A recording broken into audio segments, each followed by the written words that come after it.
So Ryan, this weekend we've got a return back into the Women's Vitality FA Cup. Before we get into that, I just want to talk a little bit about the previous game. Not the result we wanted, obviously we've kind of talked a bit about it before. On reflection, is there anything that changes for you going into this game on this weekend? Not really. I've spoke to the girls looking back at the footage from Sunday. If you look, Ipswich created 8 or 9 good chances, scored 5. We create 7 or 8 good chances and don't score any. So highlights that we need to be a little bit more clinical in the final third. There were some really good chances.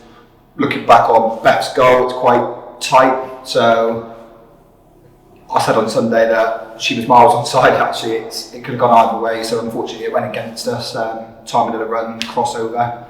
But yeah, on reflection, I thought the girls played well. It's just we died off in the last 10 minutes. So we've just got to make sure we stay focused and compete for 90 minutes rather than 80. Yeah, and well, you said it in the previous interview. Obviously, it's a case of dusting ourselves off and going again. Obviously, the first round of the cup we did quite well.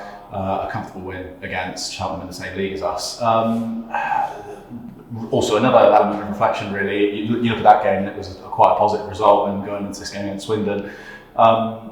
Are you going to change anything? Is there anything new? Is there anything you're thinking of doing? Or obviously, there will be a few changes, few force changes, so we're still waiting to find out if Zoe's going to be available. Obviously, she come off on Sunday, so 50-50 at the minute, touch and go if she's going to be available, so we'll assess that one.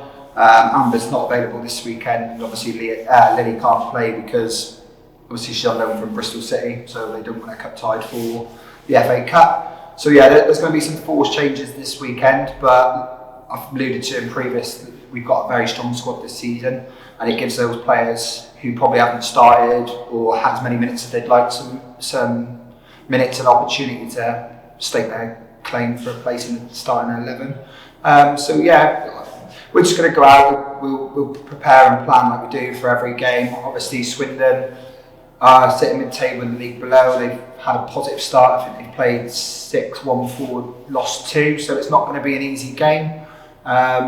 So we're going to have to be on it and stay focused and, like you say, hopefully progress to the next round. Yeah, and the final thing from me, obviously Zoe Cunningham went down in the last game with a slight injury. She was carried off. Is there any update regarding her fitness, or is it not as bad as it seemed? Well, like I just mentioned, she's 50-50. We'll had a look at her training yesterday.